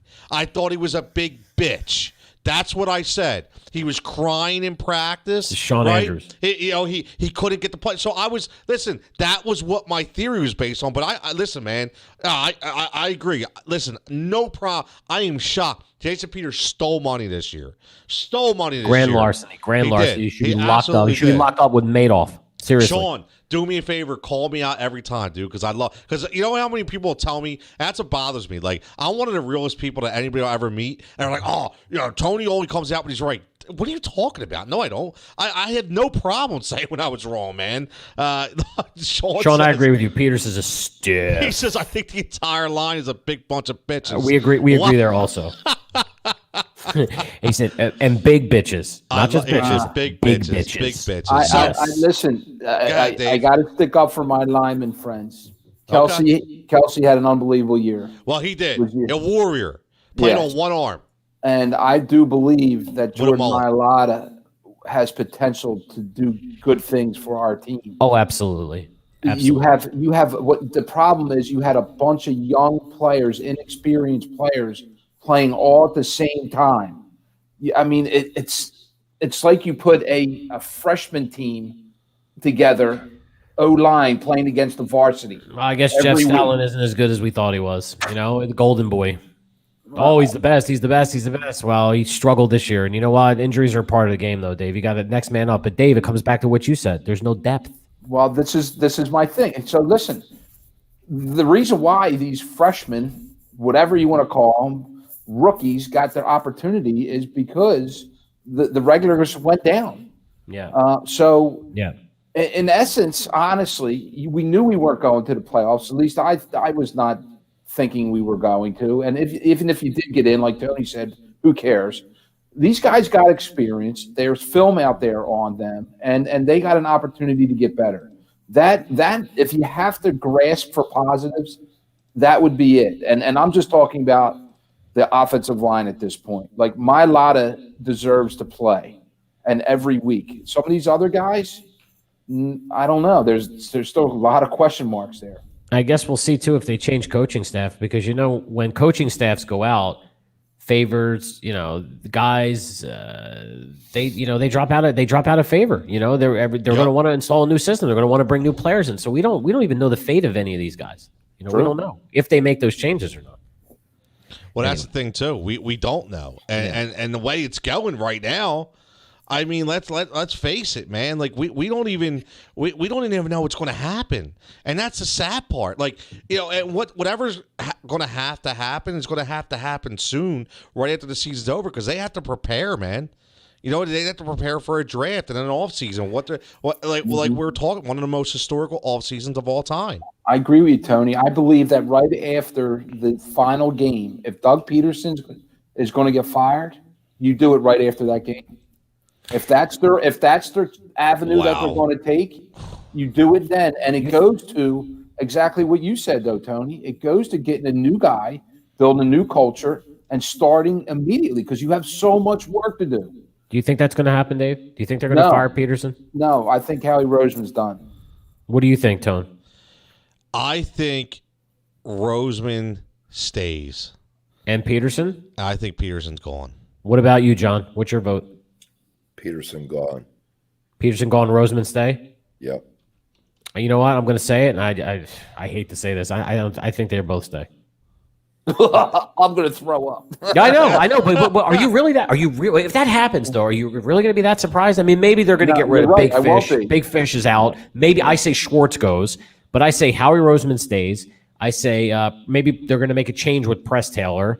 They'll call it a change, and they'll put him in the laundry room or wherever the frig they're going to put this guy. You know how they're going to spin it, right? Yeah, put him on the scout team. Yeah, they'll put him on the scout team. Exactly. They're going to get rid of. I just don't think Lurie is going to make that kind of change. I mean, Andy Reid was here. What? He was here for 100 years. Andy Reid was here for a century. I just don't see it. I don't see it. I think it's the same. Roseman and Pederson, because I think Lurie is still hanging on the, hey, they brought us a Super Bowl. We just got to get him the right staff. That's what I think is going to happen. Mike, you might be nailing the head, dude. You might be nailing the head. Let's and hope not. It's exactly what you said earlier, though, and I think Al brought it up in Tony's comments. The owner doesn't have the cojones to pull the trigger and do it that way. Well, then he's going to have to walk into his room of the other 31 billionaire buddies, and he's going to have to be the laughing stock, and that's it, and he's not going to be able to brag. I mean, we brought up an interesting point when he first came to town years ago, back in 1994. He was all over the place. We got to win Super Bowls. We got to win the championships. We got to be the gold standard. We got to be this. We got to be that. Standard. I love that. Remember all that crap that he was saying? I mean, he was always talking. Now he doesn't say anything, and maybe he's just getting frustrated as he's getting older. He's just getting tired of it because of the amount of players that we've had, the talent that we've had on this team, the opportunities that we've had. I mean, the fact that we only have one Super Bowl, I mean, it's great. Don't get me wrong. I mean, we did win the Super Bowl. Words I've never thought I would even say because of the dysfunctionality of this team. But we should have had way more. I agree. 100%. 100%. John, we got a question for Rick. from Rick. What's your power ranking for the AFC right now? I'm glad Rick brought that up because I was going to ask John this earlier and I kind of got sidetracked. We got a few minutes left. Now that people are starting to clinch and we know people are eliminated. So I'm curious, John, who's your power rankings? Let's just go, your top five. Who's your top five in the AFC? Kansas City, Buffalo, 1-2. That's, to me, hands down. Then, that's tough to say because, it's the team, and then playoffs are matchups. Yep. All right, teams are going to play different teams differently. So, like Baltimore, you may match up well against Baltimore or a Tennessee. Even the Colts, you may you have some of those matchups. I don't think you could really match up with Buffalo or Kansas City. Their offense is just, unless you have a suffocating defense, and the Steelers don't have it with the injuries that they've had. So, that elite defense that may have been able to hold up. By default, I guess I'll go Pittsburgh 3. I guess Tennessee. I don't think Miami's going to be able to sustain it. I agree with that. I think Baltimore behind Pittsburgh at 4. I was going to argue with that. No, I don't think so. I mean, because Baltimore's solid running game. Yeah. Yep. I actually think I still like Indianapolis better than Tennessee as an overall well-rounded team. I do because too. Tennessee's defense is not very good at all. I agree with you, John. I think the Colts are going to sneak up on some people. I do. I like their defense is very, very good and very underrated. They really are. And listen, if you give Rivers time, if you give Phillip Rivers time, I'll tell you what, man, he can make you pay, man. And Frank Reich, ultimate play caller. We all know about that. And I don't know if you got to say, I got a question for you guys. Who is going to be out in the AFC, out of the playoffs? So right now you're looking at, who's not going to make it. Right. Cleveland. So you got 4 teams at 10 and 5 teams at 10-5. 4 make it. Tennessee, Miami, Baltimore, Cleveland, Indianapolis. So how many teams you're saying one? One of those does not make it. They Miami. all have 10 wins right now. It's got to be Cleveland. Cleveland. Oh yeah, Miami. Miami's sitting in the 5 spot. They're at Buffalo. Yeah, I don't think Miami makes it. Buffalo clinched, right? Yes. That they're not going to play their starters. I don't think. I think Miami wins that game. I think Cleveland's out, in my opinion. Yeah, Cleveland looks like there's no Ben Roethlisberger. I don't know. Cleveland's sneaky, man. Indy's the first team out. So if Miami, Baltimore, and Cleveland and Tennessee all win, then Cleveland's out no matter what. Or I didn't know Indy's that about out. Roethlisberger. When was that? When they say that? Today. Yeah. So Cleveland, Cleveland's playoff odds jumped, I think, 11% when the news came out. They went up to 73% making the playoffs. Yeah, I agree with Sean. I mean, he says Buffalo's dark horse to win a Super Bowl. I think they're the most complete team in the league right now in all facets. I agree. I picked them. They were my pick in the preseason, man, to win the AFC. I like the Buffalo Bills. To me, they are the most complete team in the NFL right now. So there's a team that they've been building for the last 3 years, right, Tony? Is it 2 years, or I was going to say when Allen was drafted? So Allen was drafted 3 years ago, right? But the last 2 years is when they really decided to, when they made the trades for Diggs and they signed John Brown and Cole Beasley. All right, they rebuilt the offensive line. They drafted Singletary and Zach Moss. They have Tre'Davious White, Tremaine Edwards, Jerry Hughes. They have, that's a lot of homegrown talent on that team. It is. We need help from their GMs. Yeah. Yeah, exactly. That's exactly what we need. 100%, man. 100%. All right, look, man, John, let's get rolling. We got we're going to go over a couple minutes. That's all, but that's okay. It's okay. It's time. We did really good. I think we did good. Stuck to the script. We had a little fun. So, right now for everybody who's watching and listening, if you don't know, now is when we pick our, we raid John's CD closet. So give me number 1 to 5 and 1 to 30, and John will pick your CD. So John, I'm going to go first, and I'm going to go shelf 2 this time, and I'm going to go shelf 216.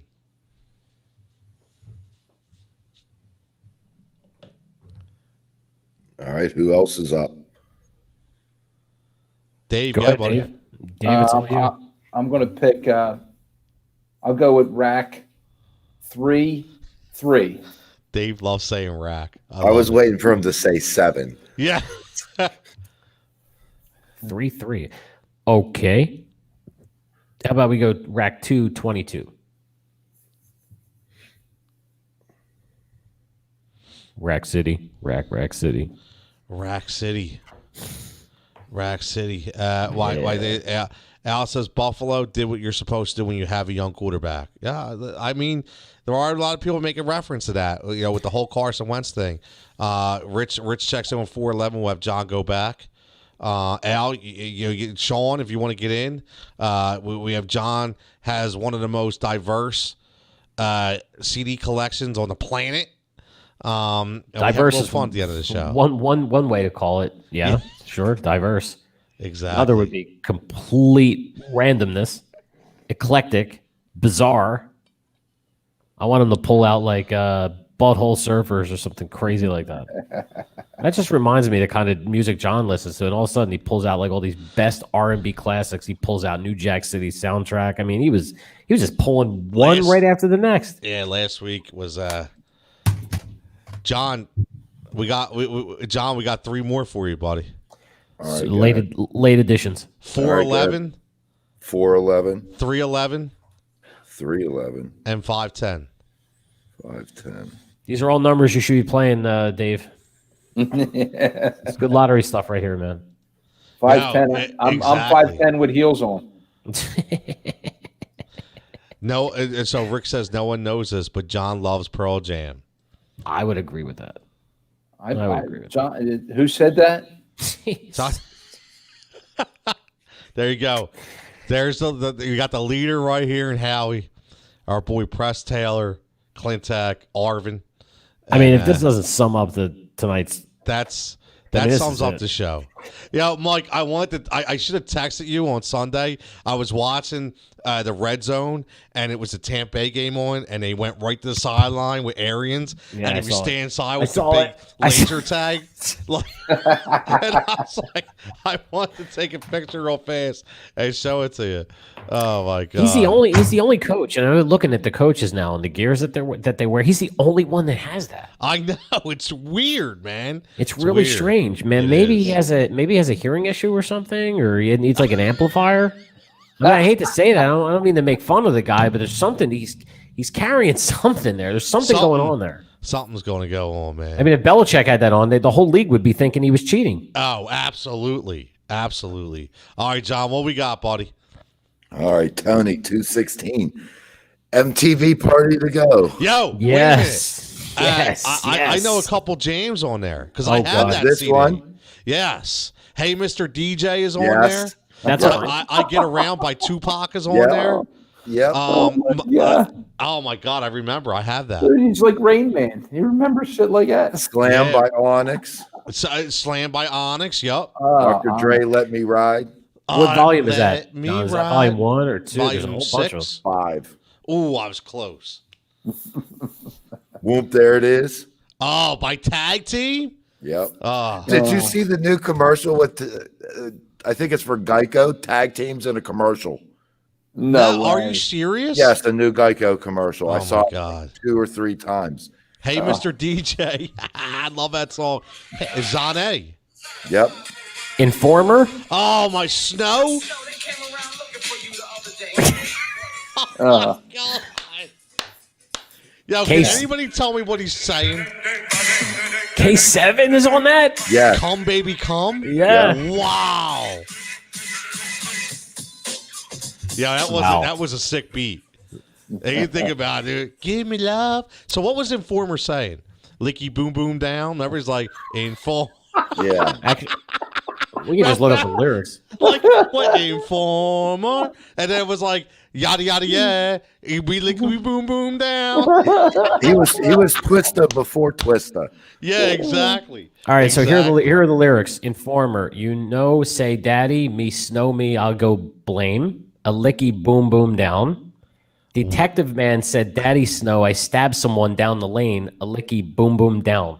A leaky boom boom down. Nobody heard any of those words when you would sing No. that song. No one got stabbed. There was nothing. There's completely new, but I just Oh, I my thought they were God. talking about farmers. I don't know. What? Oh my God! All right, what we got, John? That's a good one. That's a good pull. I like that pull. All right, we got Legend of the Wu-Tang, greatest hits. now wow. we're talking. Is that Googs? That's Dave. That's Dave. All right, Dave's Wu-Tanging it up tonight. Yeah, Bring man. the pain to Cal. Wow, Wu-Tang again. Protect your neck. I can listen to that all day. That was great. Oh, great song. Good pull, Dave. Good job, Dave. Oh, we got 2 winners already. What we got, John? They can't all be winners. Oh, here we go. Oh, here it is. I'm sure this is mine. Oh, Mikey, you're still good. Okay, Still okay. good. We got some Drew Hill. Oh, yo, that's the Hold on. What's the name of that album? That's the one with "In My Bed" on it. Welcome to Drew Hill, or what? Enter the Drew. Enter the Drew. Enter the Drew. Maybe that's it. I don't know. Let's see. You got Drew Hill album, which is just called Drew Hill. That was in 1996, and that one was the "In My Bed." That was the "In My Bed" track was on that. And then is that the one, John? Let me see the cover again. I think that's their That's original it. one. That's the Drew Hill one. That was Yeah. that's the one with "In My Bed." That's So a great song, yes. man. Look at the sides of his hands on that picture, John. Oh, it's a great song.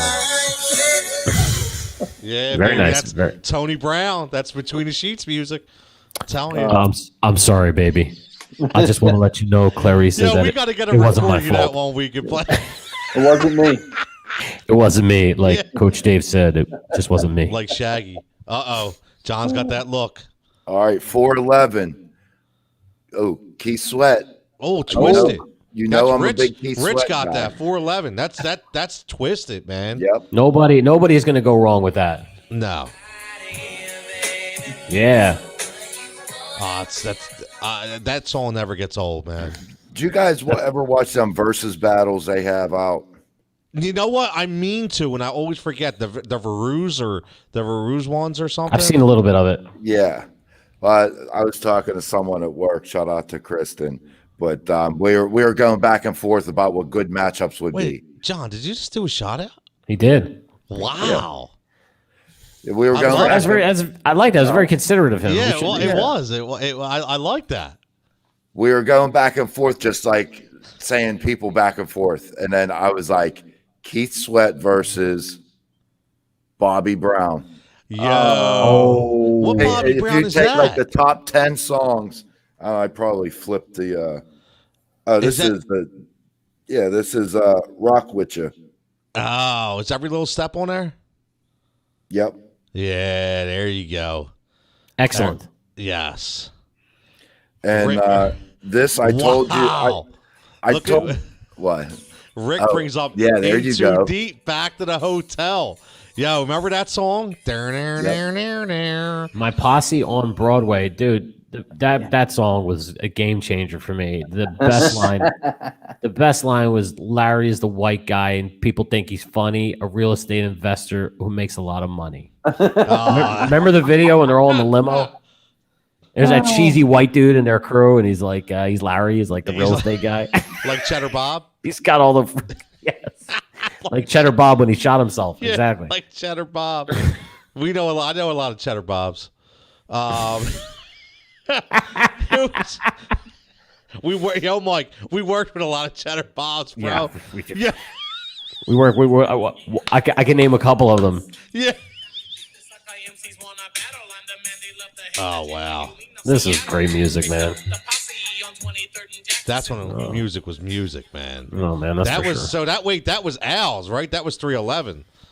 That was 311. All right, so we got one last. This is Sean's at 510.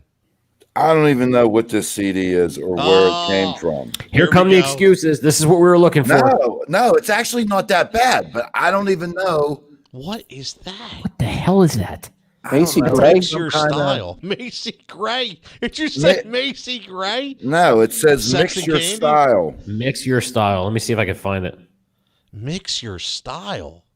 I Who's an wonder if artist on this it? I wonder if this is some kind of like kids sing along. What you got? Kid Bops? That sounds like it was bootlegged from Bootney Lee Farnsworth out of his trunk on 6th and Oregon. No, it says original hits by the original artist. It's actually not too bad. All right, Rub grab a You good the track Right off. Way, Johnny Gill. All right, first of all, that's a great song. Do Me, Belle Biv DeVoe. Oh, smack it on, flip it, rub it down. Yeah. Twice.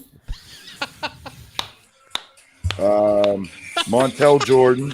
Sorry, Tony. I didn't mean that. You're all good, man. I love it.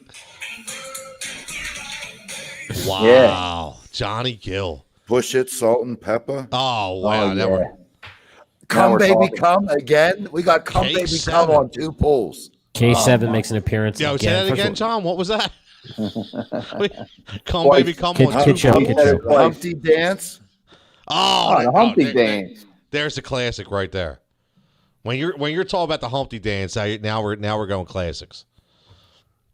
Stop what you're doing, because I'm I'm about about to to read. ruin. That's right. That's right. You go, Dave. A Go. little in the style that he used to. Dave, you want me to throw you a beat and you can just kill it? Yeah. I Oh man. should. I'm one of the best rappers around. Hey, man. You know what? Compared to what's out there today, I'm sure you are. They don't tell stories. Remember, man. he These mentioned kids Burger don't King in tell that song stories. too. He mentioned Burger King in that yes. song. I once got busy in a Burger King bathroom. Yeah. Listen, Whatever episode number. today's this rap is. music, these kids don't tell stories. Our generation, they told stories, whether it was good, bad, or funny or whatever. It was storytelling, and the way they did it was awesome. Go ahead, Dave. This is the instrumental. Go. Come on, Dave. Let's hear it. I can't hear nothing. Oh, That's Dave's gonna start- because I'm about to ruin. because I'm a freak. I let the girls the boobs. I once got busy in a Burger King bathroom. We should just have a freestyle episode. Yeah, oh yeah. That's what we should do, like a hyper episode, right? Like, and just play a beat and see if you can catch the beat and see like, oh my god, I remember this song, right? You know what I mean? That would be Or we'll interesting. just throw a beat on and we'll invite Alan that and we'll just tune. let him crush it. Yeah, we'll just Yeah. let him go off on the beat. I love it. Give me 3 Sean beats, said dude. John, I'll get it. John bought that from some guy on the corner in South Philly, or burned it from Napster. Oh, Yes. we were talking about that before. We all had the Napster, man. Yeah, we did. But just see now, Rick is right here. Lost Boys Renee, one of the that now I can, you give me that beat, I can spit that. That is Well, a you- tremendous song. You can't argue with that one. That was Nick, one of my favorites. Nick says I'm in. Yeah, Nick, I know. I'm down, man. Man, Renee. But it's got to be the remix, yeah. Remember this song, Dave? Of course. No, No, I'm gonna roll. I got to hear it first. I can't.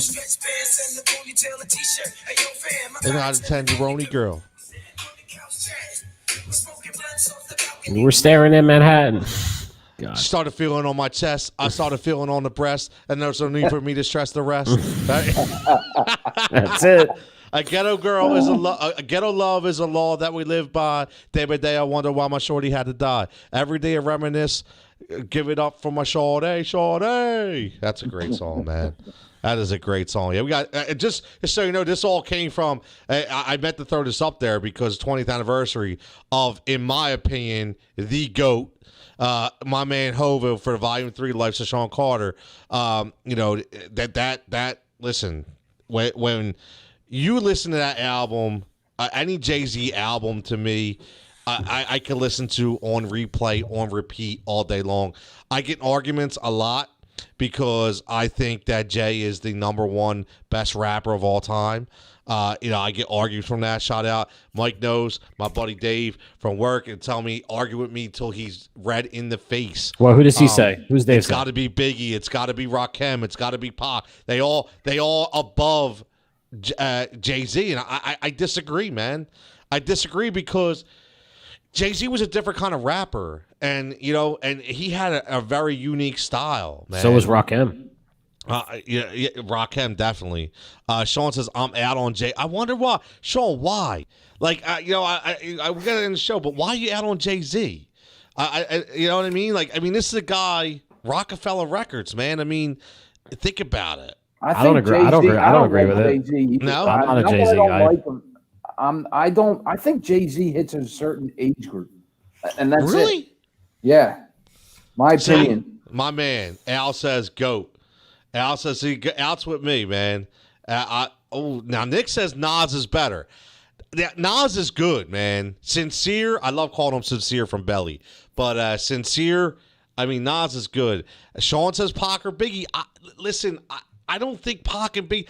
I would actually go Eminem. Before I would go Pac and Biggie. Eminem old stuff. Yes, His new stuff's garbage. And Sean says I'm It's 31, so I guess he's 10 years younger than me. So, for me, Jay-Z was was just the guy. I just think he stood the test of time. I think that's one thing you have to look at when you talk about rappers. Do they stand the test of time? And he stood the test of time. So did Too Short. Right, so you're right. So we're not from longevity. Pac and Biggie were crazy. You're not. Listen, this is no disrespect to Pac and Biggie at all. There you go. If you're gonna say Eminem, then I'll say Luda. So Luda was another guy who's I don't think he was top 3 or top 5. I can't stand him, man. Sean, you can't say Eminem is trash, Sean. His old stuff, he was arguably the best. His old stuff, arguably. Yes. Before he went away, this is before Rap God. It's before all that. No, that was terrible. You know what I mean? Like, you're talking Eminem show, Encore. You're talking My Name, like all that. The Eminem show. That is where it's at. Al says almost every album was a classic. I agree with Jay-Z. Here you go. Rick says, all right, we're going to get to the next episode, definitely. Who is the best grunge alternative band from the early 90s? I like that. I like that because I was a big alternative guy in the 90s too.